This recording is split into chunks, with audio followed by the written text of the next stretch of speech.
Hey there, welcome to the show. I'm glad you're here. My name's Adil, and today I want to tell you a story that's a little harder to hear, but one that matters. Sometimes we carry stories inside us for years, waiting for that one moment when saying them aloud feels like setting a heavy stone down. Today is that day for me. So, let's talk about what people really mean when they say, family is everything.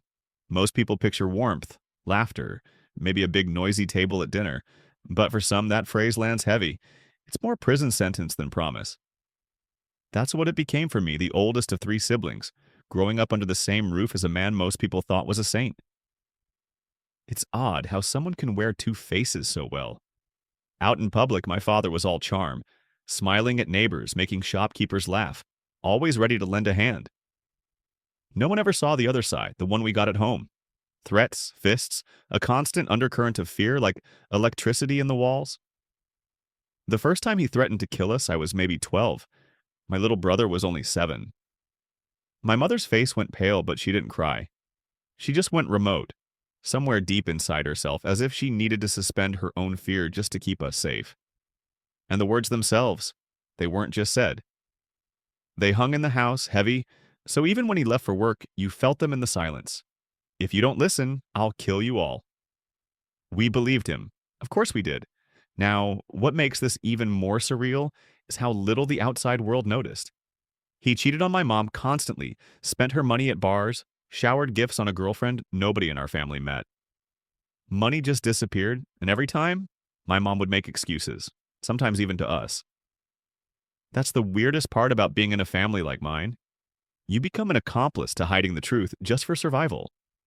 But then one night, when I was 13, it escalated into something I can never unsee. We'd argued about something small.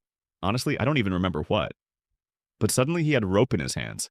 There was this wildness in his eyes, spit flying as he yelled. "This is your fault," he screamed, blaming me for everything.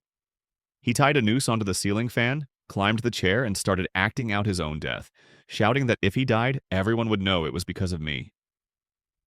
I remember freezing, my heart hammering so loud I thought it might split my chest, pure panic.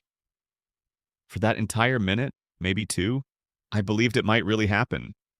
He didn't, obviously, but it was enough. That fake suicide, staged just to scare me, left damage that's hard to put into words. After that, I had nightmares, panic attacks, even mild hallucinations sometimes when things got tense at home. Every sharp shout made my muscles lock up. I kept waiting for lightning to strike. Now you might wonder, why didn't I call the police, tell someone at school, reach out? I actually tried, once.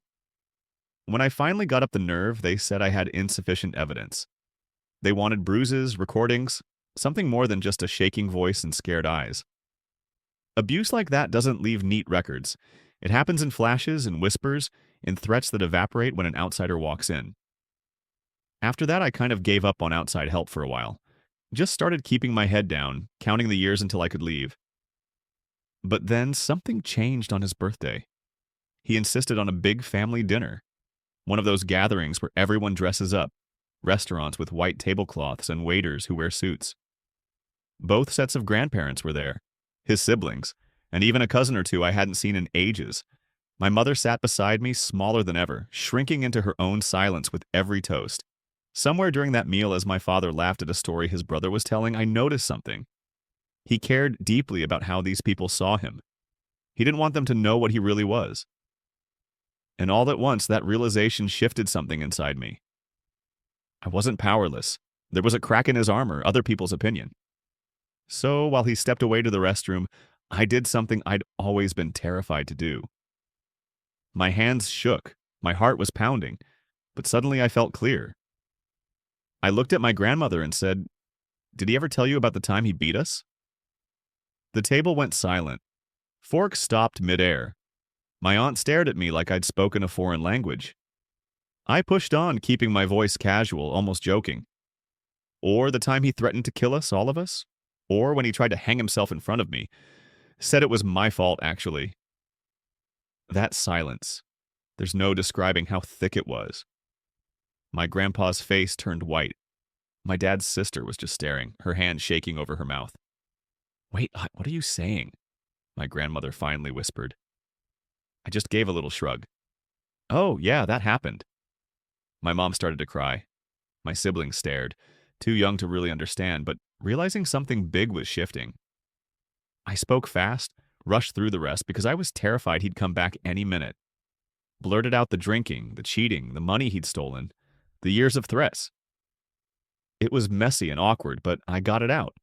When my father finally returned, he could sense the atmosphere had changed before anyone even said a word. Conversation stopped. Plates barely moved. For a moment, he looked confused. Then the panic flickered across his face. He knew. The secret was out. After dinner, the family took separate cars home, everyone, it seemed, needing to think alone. That night, he exploded at me, screaming, hitting, threatening. But somehow it didn't hurt the same. I'd cracked open the truth in front of the people whose opinions meant most to him. Even if they didn't scream at him or storm out, even if they just sat with that knowledge, his control started to wither. Now here's what I realized then. Abuse, control, secrets, these only survive in the dark. Sometimes justice doesn't come in dramatic moments.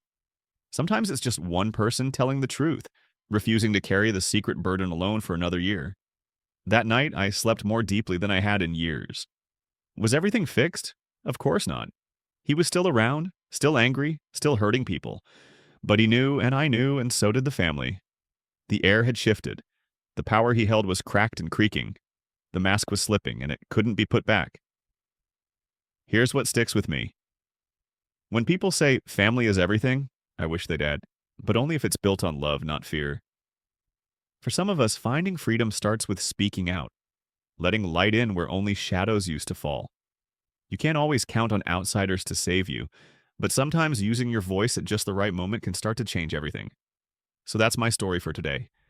I know not every ending is happy, but sometimes taking back your story is the first step to finding some peace. Thanks for listening. Thanks for holding space for stories like these. Take care of yourselves and go gently.